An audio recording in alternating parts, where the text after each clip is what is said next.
Our review. We're going to have to do our review. Okay, last week we started on our series on pirates, and we looked at some of the stereotypes. We showed these images, and we all, where's John? Actually, John got a lot of these. He's always late. I know, he'll come in, he's probably golfing. And so we recognize stereotypes. Remember, the Jolly Roger is just one of many, many, many pirate flags, but we only think of it as being one. They worked for themselves, remember? So they weren't organized under one flag. They each had their own flag of varying styles. And then the other stereotype was a parrot and walking the plank. Conrad, you spotted that one immediately, as I recall last week. And peg leg and eye patch, but mostly the treasure, because that's, after all, what it's all about, is the treasure, is getting rich. We were all very, very surprised to remember when pirating started. Does anybody recall? How long ago was pirating? 1400 BCC. Oh my goodness, you're all, wow, very, very impressed. Yes, Pat, you are absolutely correct. In the 14th century BC, there's a beautiful relief there that I got for you. And where did it begin? Where were we pirating in the 14th century BCE? Excellent, Edith. Yes, we were in the Mediterranean. Because when you're looking at it, isn't it the absolute ideal place? You've got the Mediterranean right here, and look at all of these wealthy kingdoms, emerging wealthy kingdoms are happening right here, not the least of which would be Egypt, remember? And we looked at something absolutely fascinating last week. We saw the Amana letters. Do you remember what that was about? There was a discovery of hundreds of letters or correspondence, and they were between the great kings of the time. These are diplomatic letters. So you have a letter from the king of Persia to the Pharaoh of Egypt. Or in the case that we particularly looked at, we had a letter from the Pharaoh of Egypt to the king of Anatolia. You remember that? We're going to look at that again. All right, here they are, and I picked these up from, this photograph is from the British Museum, but there are hundreds of them. And we can actually read these letters from leaders from thousands of years ago. I don't know, but I find that absolutely thrilling. All right, I don't know about any of you, but I think that's absolutely thrilling. And the one that we were especially interested in was this one from the Egyptian Pharaoh to the king of Anatolia. And the Pharaoh was accusing him of allowing piracy, which is what we're talking about. And so this king has to respond, and he's responding saying, how could you accuse me of such a thing? I would never do such a thing. And so he's defending himself in this letter, number 14, to the Pharaoh of Egypt, saying that he is not protecting pirates in his realm that's attacking Pharaoh. So why piracy? Do you remember from last week? What's the appeal? What's the draw of piracy? Money and stature. Being poor. It was kind of easy to do, because remember, what kind of a ship do you need to be a good pirate? Judy, you weren't here last week. I was giving pirating lessons. How to successfully become a pirate was what I was doing last week. So fast and nimble. Yeah, yes, exactly. You want a small ship. You didn't have to spend a lot of money. So you could go on a raid in another ship, get your your part of the loot and save up to buy a ship and then have a ship of your own, and then you're gonna go out and do pirating, and it will help you to go from the absolute bottom up to this level in society. So you raise yourself, but more importantly, you're providing something for your children and your children's children. You can help them elevate in society. We remember from last week what happened to Julius Caesar. Do you all remember? Yeah. Everyone was surprised to know that. Did you know that Julius Caesar was once captured by pirates? No. No, yeah. Well, maybe Julius Caesar was a little embarrassed by it, and so they kind of brushed it under the table, under the carpet, I don't know. But yes, he was. He was captured, he was kidnapped by pirates, and what happened after that, his nephew, Octavian, who becomes Caesar Augustus, right? He does a crackdown on pirating in the Mediterranean, and when he did that, he confiscated their ships and he took hostages. So when Octavian goes up against Mark Antony, who's he doing that with? The pirates. Pirates, exactly, Effie. He's doing it with pirates, and they're doing it in what kind of ships? Pirate ships. Mm-hmm. All right, so this is not an insignificant incident in history, because the end result of this battle means the end of the Roman Republic. Pirates had a role in the end of the Roman Republic. All right, we moved up along in time and we come to the Conquistadors. Remember last week we talked about El Dorado? All kinds of legends and myths about great treasure and gold, cities of gold, and that was a huge draw for people to go to the New World and to get their share of this great wealth. So as the conquistadors are gathering up this wealth and the natural resources of the New World, they have to next ship it back to Spain, right? Mm-hmm. And how are they shipping it back to Spain? On boat. Fleets. Armadas. Yes, in treasure fleets. All right, so they're sailing across the Atlantic Ocean, and everybody knows that they've got all this treasure, and so are they a huge target? Oh yeah. Yes, they are. They're a really huge target, and there is perhaps no more famous person in history that attacked the Spanish and their treasure fleets as, does anybody remember? Oh, Sir Drake. Yes, remember Sir Francis Drake. Yes. And he is doing damage to Spain, and this is making somebody in England kind of happy. Yes, exactly. Elizabeth. Yes, she's very happy because, as you remember from last week, her father, who is Henry VIII, left the country in a poor economic condition. And so pirating and the wealth that was brought back by pirating, oh John, you went bowling. I told everyone you were golfing. He remembers all this anyway. He knows everything. I know he knows it all. So it was the wealth that was retrieved by pirating that bailed out England.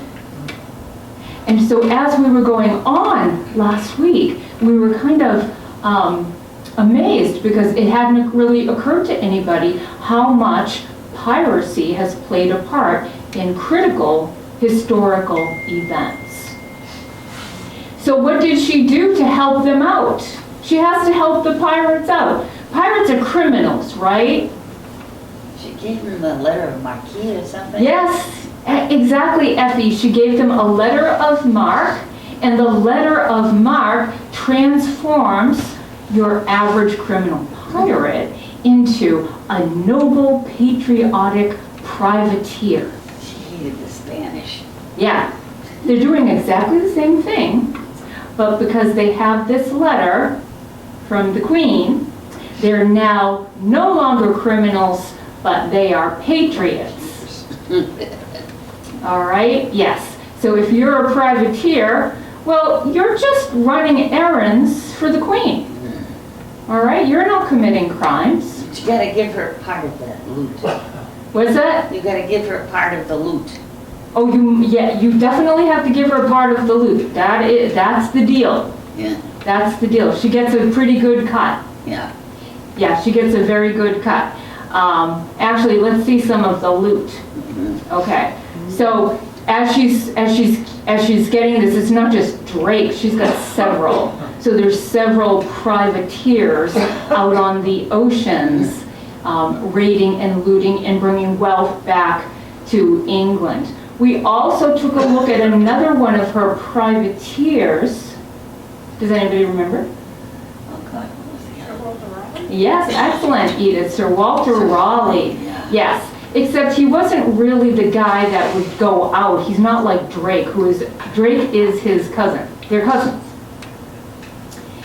But he sent people out. He tried to start a couple of colonies in North Carolina.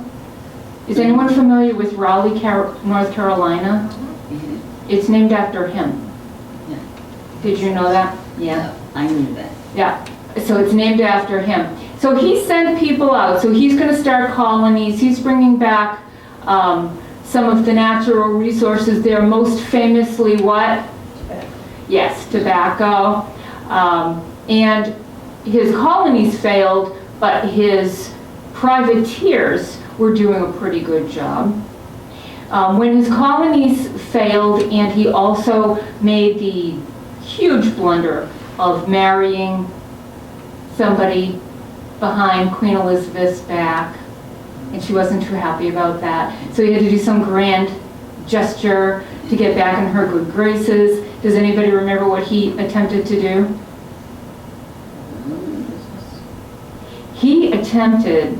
He told her, he convinced her that he knew where El Dorado was. Remember from last week? El Dorado is not a place. El Dorado is a man. So the legend was about a king, a tribal king, who covered himself in gold dust as the inauguration ceremony. That's how they did it back then.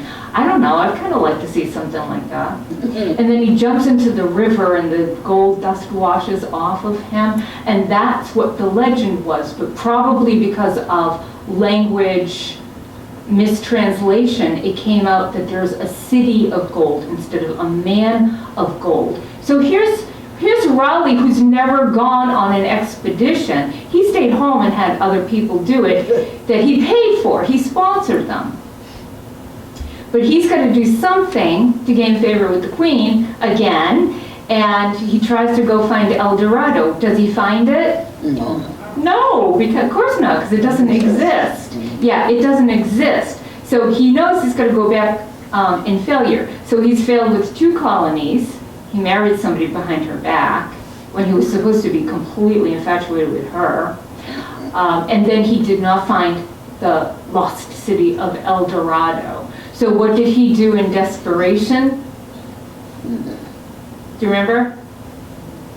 He thought he'd go work for the King of Spain. Yeah, I thought he ended up. What? He ended up with his head off. Yes, yeah, he was executed. He was executed, so he was tried for treason, and ultimately, it was years and years later, but ultimately, yes, he was executed for treason. And it was under James, because it was so many years later that Elizabeth had passed. All right, I think that brings us up to date, right? You remember all of that from last week? No. Right? All right. Okay, so I think, yeah, so we ended with the execution of Sir Walter Raleigh.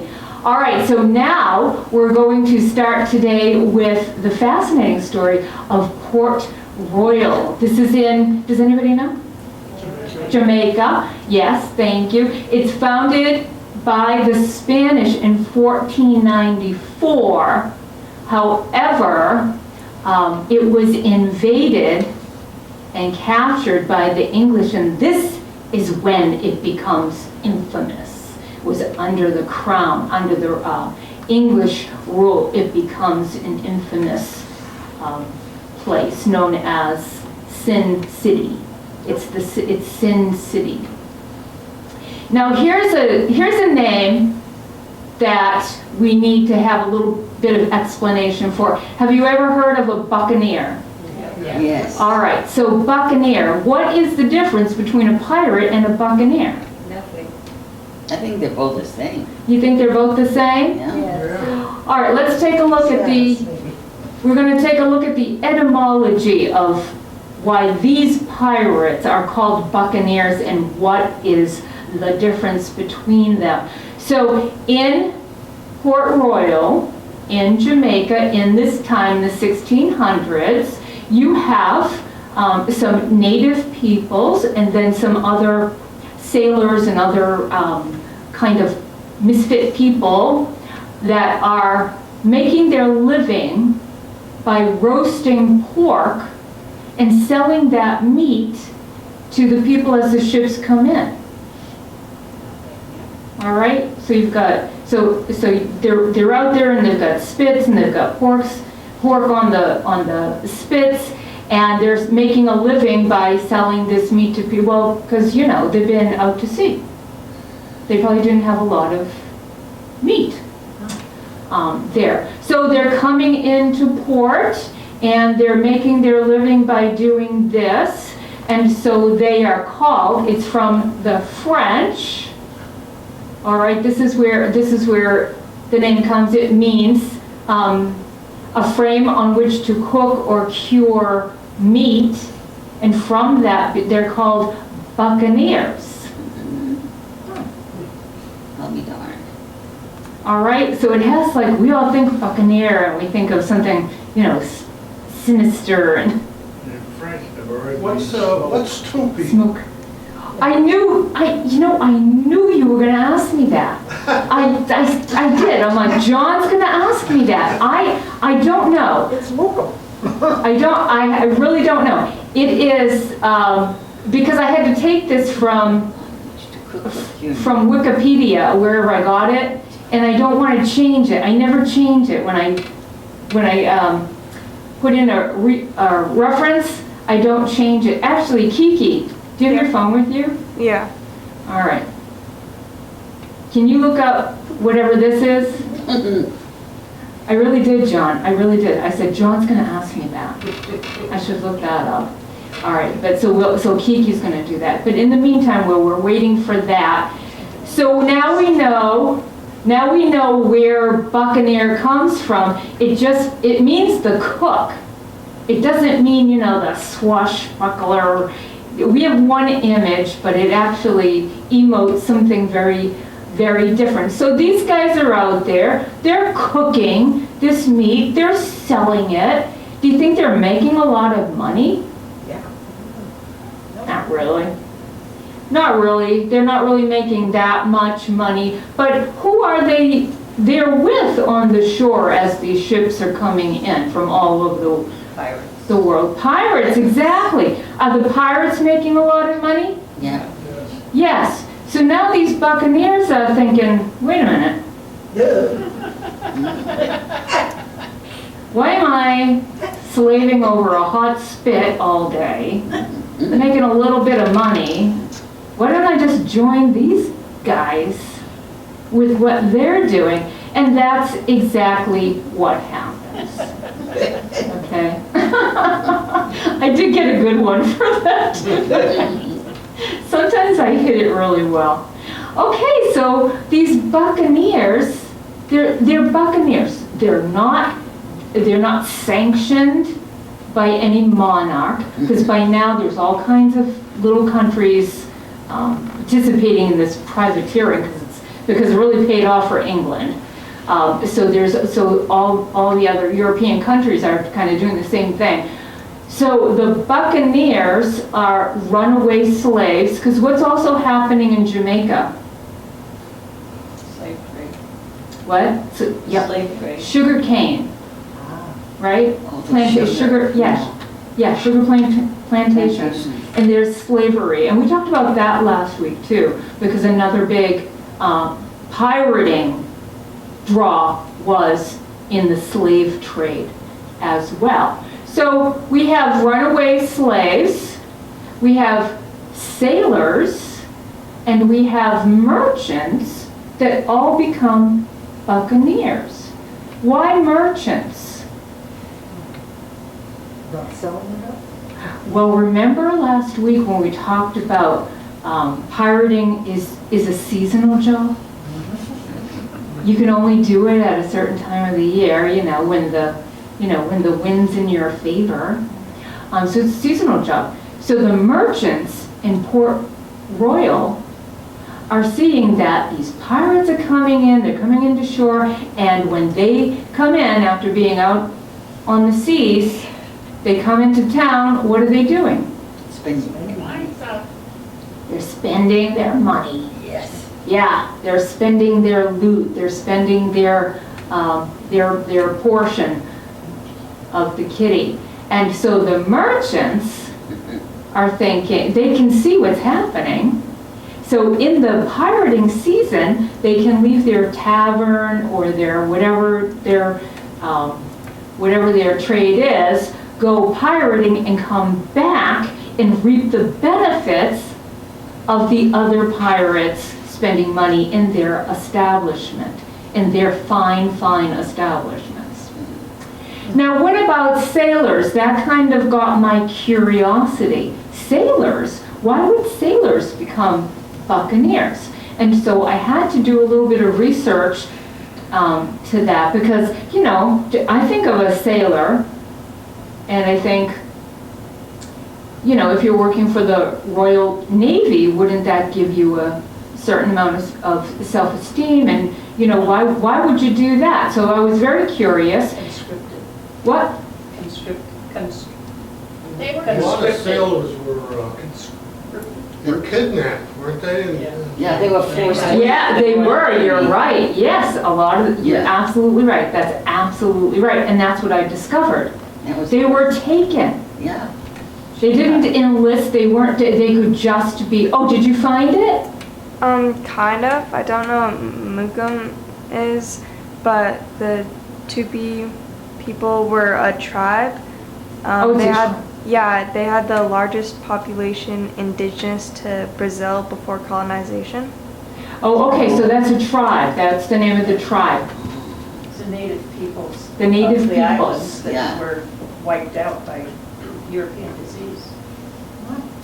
Okay. That was part of it.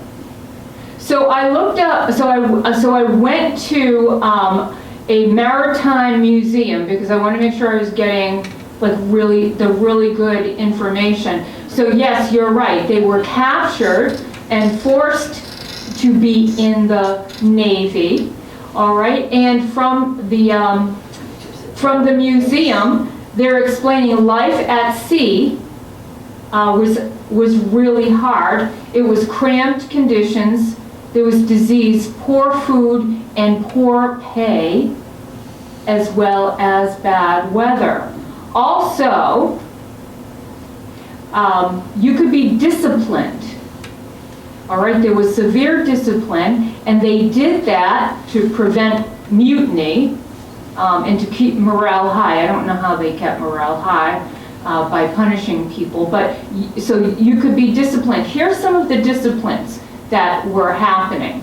You could be tarred and feathered, tied to a rope, swung overboard, all right, and you're dragged under the ship. Get hauled. Yeah, but the most common punishment was flogging, and the men would line up in 2 rows and given a rope, and you had to run the gauntlet. You had to go between, and they had to hit you. Your fellow mates had to hit you. Sounds to me like the lucky ones were the ones at the end. Got hanged. The lucky ones were the ones that got hanged? Yeah. Yeah. I don't like the rest of the stuff. Yeah, but so does it seem? It was a terrible life. It was a terrible life, and again, people were captured and forced into it. So now, what did pirating offer you? Freedom. Freedom. Yep, because who's making the choice to become a pirate? The person. Yeah. Themselves. Yeah, you are. You're making that choice. You're making that decision. Did you know that on a pirate ship, it's democratic? It's democratic. All right? So there is punishment. All right? If somebody is, starting to speak against the captain, there's punishment. However, the rule is that any punishment has to be voted on. Everybody on the pirate ship is equal. Everybody's considered equal, the whole crew, and you have to vote. So if the captain wants to punish somebody, he puts it to a vote to the whole crew, and everybody has a say. All right? There is, before you ever get on, before you ever sail out, there's articles of agreement. You sign an article of agreement. All right? So all the conditions, all the scenarios that could come up are written out, laid out for you, probably read to you. All right? Here's an actual article of agreement. Captain Kidd, have you heard of him? Yeah, everybody's heard of him. All right, and we might know this a little bit better as the Pirate Code. Have you heard of the Pirate Code? No? Okay, the Pirate Code. All right, everybody is welcome. We're one community. Disputes are settled out at sea. They're settled right there. All crewmates are equal. The crew bond is sacred. Respect new pirates in their voyage ahead. Those who cheat shall be punished. Now, of course, this is not an actual one. This is something designed. But here are some actual. These are some actual agreements. Pirate agreements.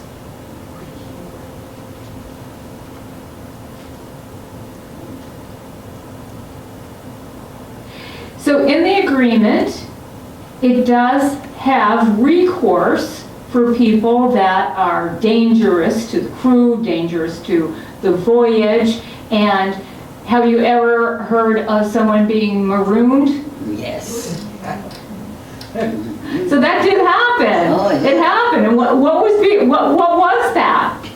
They left you on They pull up to a deserted island, and if you're not, No food, respecting the pirate code, however it's written, if you're not keeping your end of the agreement, you could be marooned. But there was merciful conditions that go along with being marooned.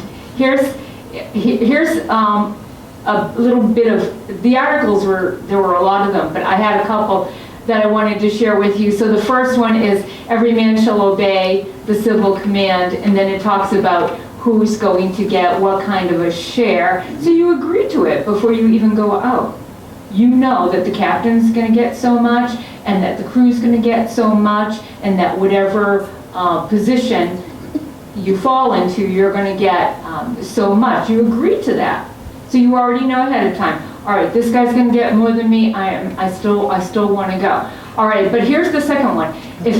All right, so if any man shall offer to run away or keep any secret from the company, he shall be marooned. But here, look, with one bottle of powder, one bottle of water, one small arm, and a shot. So here you go. You can have some water and a way to kill yourself.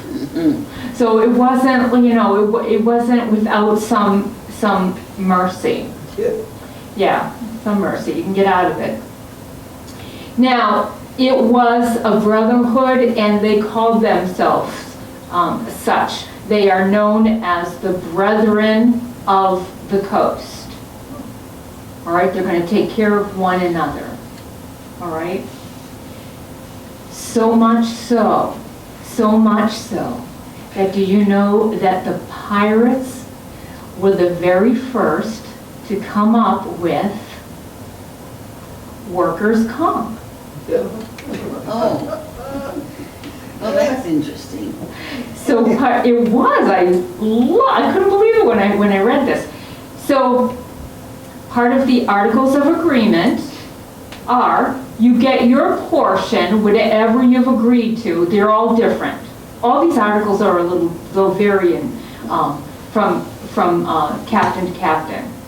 But they'll say, if you get injured, so if you have an amputation, or if you are blinded, or something happens that you can no longer fend for yourself, you will receive your portion as agreed, and additional portion so that you can be taken care of. You're going to be taken care of. Is that amazing? I had no idea. No, I never heard of that. Yep. Okay, so you can see that there was quite a draw for this. A lot of people were interested in this lifestyle, especially when you were looking at alternatives. If you weren't of nobility, life was hard. And so this was just too alluring. And there were a lot of people that wanted to do this. So they're leaving their homelands, they're crossing the ocean, and they're going to this place. Port Royal is about as populated as London at this time. Yeah. Yeah, it is about as populated as London. It's the most populated settlement in the New World. Okay, they have treasures, riches, merchandise from all over the world. All right, because now we're talking about the mid-1600s. They've been traveling around the globe, circumventing the globe. There's wide trade, all right? And they've got everything, all right? So Port Royal is the safe haven for the pirates. That's where they're going. That's the center of trade. The wealth in Port Royal is unbelievable, and they have everything from all over the world. All over the world. Anything you want, you can get at Port Royal. It is a wealthy city, and it's full of people. But what kind of people? Are they the most upstanding of citizens? No. Ruthless. They're a ruthless society. It is called the Sodom and Gomorrah of its day. All right, that's what it's being called, the Sodom and Gomorrah. In fact, there was one clergyman, there was one minister who went there to spread the good word, right? And They darn feathered him. they didn't tar and feather him. But he took off very quickly. And the quote was, "I'm sure my services could be better served elsewhere." Because there was just no, there were churches in Port Royal. There were actually, there were Catholic churches, Protestant churches, and there were synagogues. There was one synagogue there. So it wasn't that they were without it, but this one particular, yes, Didn't they also, though, raise sugar cane? yes, that's, So it wasn't just this. They yeah. actually had plantations and all that, right? Yes, right from the beginning, they were exporting, well, all up and down the coast, they were exporting whatever the natural resources was, but it didn't compare to the wealth that was coming in from all over the world. There were sugar plantations all over that part of the country. Yes. Bring slaves in and Yeah. you would work them because. Yes, Yeah. there were slaves, yeah. Yeah. Part of that, well, we talked about that last week, Yeah. the slave trade. Yeah, we talked about that last Yeah. week.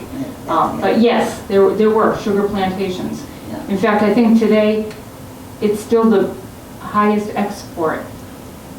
In many of the, off of the islands. Kiki, can you look that up? Out of the islands. What's the highest export of Jamaica? I think that sugar cane is You're still. right, or a byproduct of sugar, namely rum. All right, well, Yes, right. so let's get to that.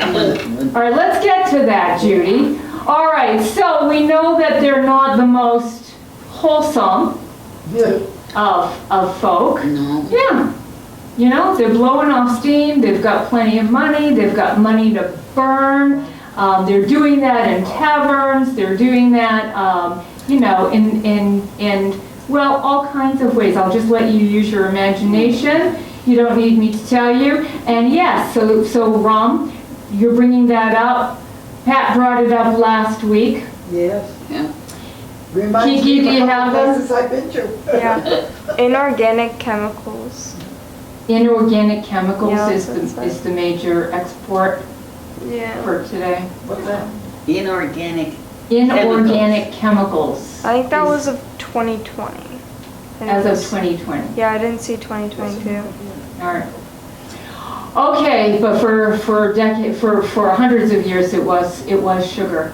Okay, so we know that this is just a rough, rollicking, rough kind of population here in Port Royal, and their favorite drink Rum. of the tough guy, not just rum, Rug. but Kill Devil rum. Kill devil rum. Kill Devil rum. What is Kill Devil rum? Well, it's from the Outer Banks of North Carolina. You're, all right. You mean it's I'm hoping you're all paying attention to me right now, because I'm going to tell you the secret ingredient in these days. It's different now. You can still get Kill Devil rum, but it doesn't have this secret ingredient. But back then, it had this secret ingredient. gunpowder. Gunpowder? They put gunpowder in the rum. Oh, God. Oh, my heart. Doesn't Yes. sound healthy. It doesn't sound healthy, does it? No. It's much, it's got a kick to it. Yeah. And it wasn't, so apparently, that had been in effect for 100 years. Sailors had been putting a little gunpowder in their rum. What was the So it wasn't like a reasoning? new thing. What was the reasoning behind it? They thought it would make them more virile.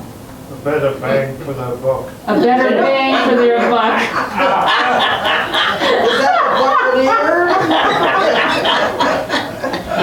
All right, I'm going to allow time for one-liners. Go ahead, people. Oh my gosh, yeah, can you believe that? Is No, I it can't believe saltpeter it. ingredient in How would gunpowder? anybody want to drink Secret that? It ingredient. doesn't sound I don't healthy. know. It does not sound healthy at all. Sounds like you could limit your lifespan. Now speaking of rum, okay, because, you know, of course, there has to be more. Have you ever heard of this kind of rum? Oh, Yes, yeah. Captain Oh, Morgan. yeah. Oh! Oh, yeah. Oh, geez, I've heard a lot of enthusiastic, oh, yeah, we know about this kind of rum. Well, do you know Captain Morgan is an actual real person of history? Yeah. Captain Morgan He was. is, He was a great pirate. he's quite famous, especially in Port Royal. Captain Morgan He was a is, pirate. yeah, he is the Pirate King, one of the greatest pirates, working for England. He's working for the crown. And one of the things that you need to know about pirating, especially Henry Morgan, is that he did hit ships, out to sea along the way when he saw something vulnerable, but he also made coastal raids, Yes. like Vikings, Yeah. In fact, one of his most famous coastal raids is when he took Panama City. And he was so famous for doing that because he lost 2/3 of his men. They had to go through all this wilderness, difficult terrain. They got so desperate that they actually had to eat the leather in their clothing, in their straps. That's how they survived, was cutting the leather so thin, cooking it, and they actually ate leather. And he lost that many men, and yet when they got to the Spanish stronghold in Panama, he won. You would. He won. He took it. He took it with the remnant of his army, who had just nearly died from starvation. By the time they got to Panama, they took it. All right, they took it from Spain and they brought wealth back to England. Unfortunately, in the interim, England signed a treaty with Spain. I didn't change that. Uh-oh. Oops. All right, so now you've got an English army, an English force, pirates that have attacked and taken a Spanish stronghold when the King of England had just signed a treaty with Spain. So this doesn't look good. So England has to arrest Captain Morgan has to arrest him. But don't worry, because that was only for show. What they decided to do with Captain Morgan was they decided to exile him by making him governor of Port Royal. Lord. And they've been doing that ever since. All right. Oh, wait a minute. Wait. Whoa. Here we are. This is where I wanted to be. Yes. So they made him governor of Port Royal, and that quelled, the diplomatic tensions that existed there between the two. Okay. So that is his story, and it's almost the end of the Port Royal story as well. Because does anybody know what happened? Yeah. Earthquake. Yes. Hurricane? Earthquake. Yeah. Yes, there's an earthquake. It happened on June 7th, 1692. There was an earthquake, and it was, I had it in my head. It was high on the Richter scale. I want to say 7. Is there a 7? Yep. Yeah. It goes all All right. the way up to 11, I think. It was an enormous Yeah. earthquake, and because it was, this is on sand, the city's built on sand, Yeah. right? All right, and when the earthquake struck, what naturally would happen afterwards? Yeah. Yeah. Oh, the tsunami? So the earthquake kills an awful lot of people, and then as the tsunami comes in, that took care of the rest of the people. When the water comes in, because it's all built on sand, the ground literally turned into quicksand. And people who were trying to escape were being sucked in. It was horrible. I won't even tell you, bless you, I won't tell you the details that eyewitnesses described as a result of that. But because this all happened so severely, so quickly, and the tidal wave came in, what do you think happened to the city? It disappeared. It sunk. It sunk. Wouldn't that allow for buried treasure? Oh, Yeah. well, yes. Well, that is actually the real buried treasure, Wow. right? I would think Port that- Royal Yeah. is the real pirates Ah. buried treasure. Let's take a look. All right? So the city actually does This seems. a total collapse Yeah. into the ocean. It just falls, literally, into the ocean. And here are some of the, I tried to get a video. You can, there are plenty, but they're like an hour long. So you can look that up. Look at all the stuff that just sunk. Yeah. Almost like the legend of Atlantis. It is. Exactly, Pat. That's exactly what I thought too. Yeah. You can see stairways, you can see structures. Do people do deep sea diving and things Yes. down there? They Yes. They still Yeah, don't there've do been, that. there've been 2 exceptional dives down there. National Geographic Yes. did National Geographic did a series on this. Oh, that's fascinating. I'm going to give you the reference. I have the reference for you. Look at that. Ah. Here are some of the things that they brought back up. Yeah.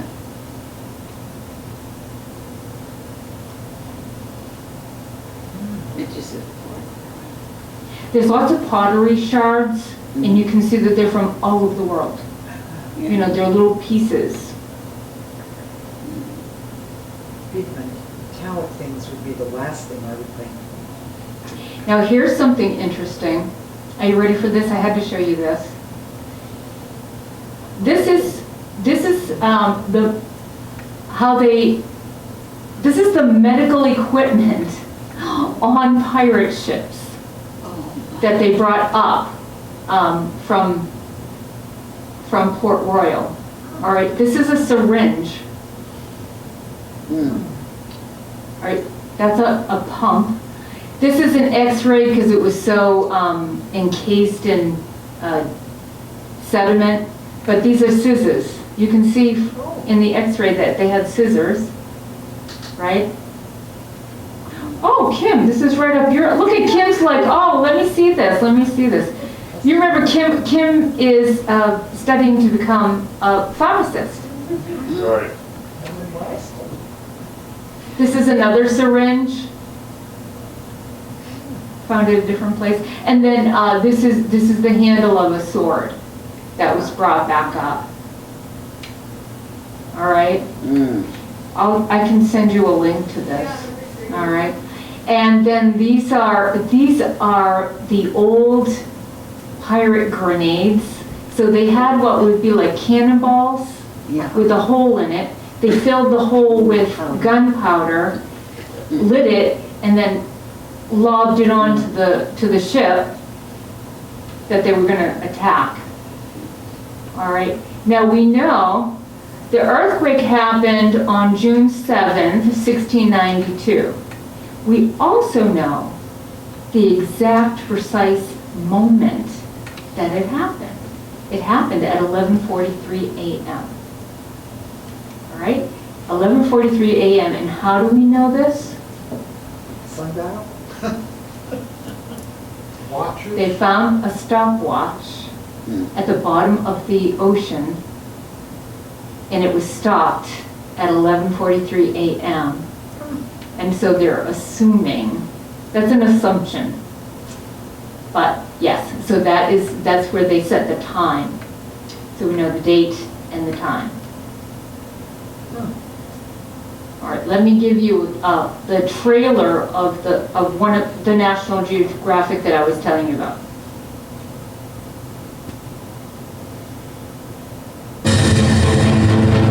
But now, the photographic data can reveal the remains of the pirate city lying on the seabed. We can add the data from the sonar scan and key information from Donnie Hamilton's expedition years ago.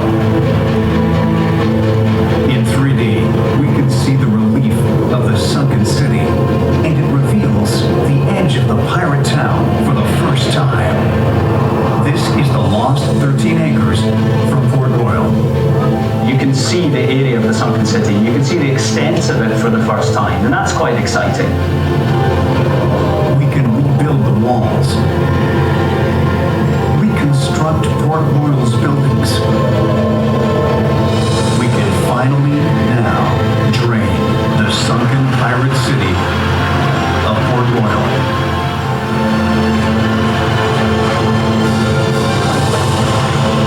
Resurrecting the lost pirate city from its watery grave.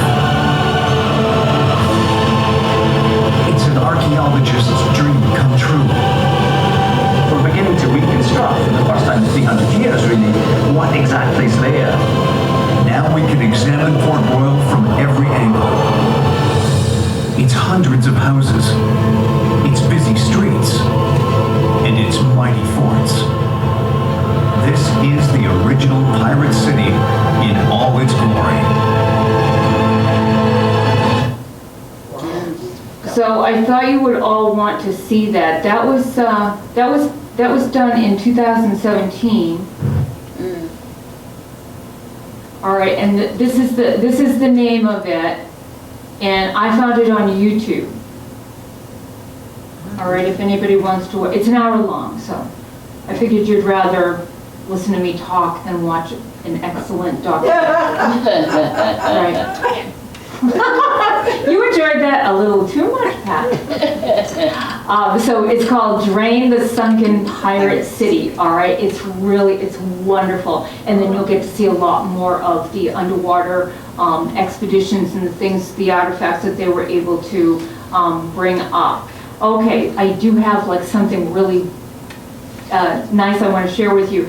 So what happens ultimately? Well, Port Royal, the capital it's across the bay, so now it's Kingston, and that's where the plantations, the sugarcane plantations reemerge there, and that becomes the capital, and then unfortunately the slave trade just explodes right after this occurrence. But I didn't want to end on that. I wanted to end on something just a little silly.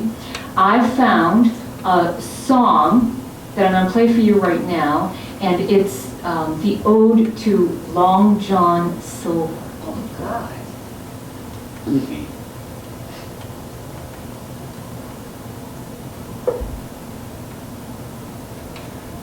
He's a fictitious character, by the way.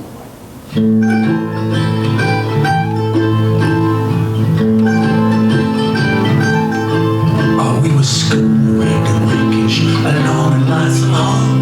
We threw the pretty colors of crossbones and a skull with a big black Jolly Roger flapping at the fore. We sailed the Spanish waters in happy days of yore.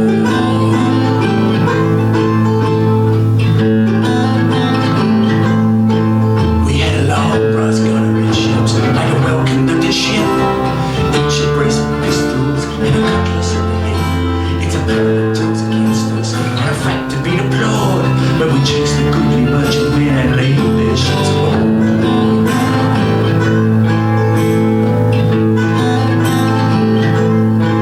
And then the dead men found the scores, the wounded filled the chains. The paintwork all was splattered with other people's brains. She was born and she was born, scuttled till she sank, and the pale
pirating, right? That's heavy duty pirating. Yeah, yeah. Jeez. I'd have done better with closed captions on that. I miss a lot of words. Most famous female pirates in Oh, we just enjoy the music Yes, I and the did. visual and yeah. It was a toe tapper, I thought, Oh, anyway. absolutely. Yeah, it was a toe tapper. So, I was supposed to do I said I was gonna do Blackbeard today. I didn't because I didn't want to change you on Port Royal, Yeah. all right? So, This what? week. Yeah, because I never heard that story. Yeah, so I wanted to make sure I didn't shortchange you on anything.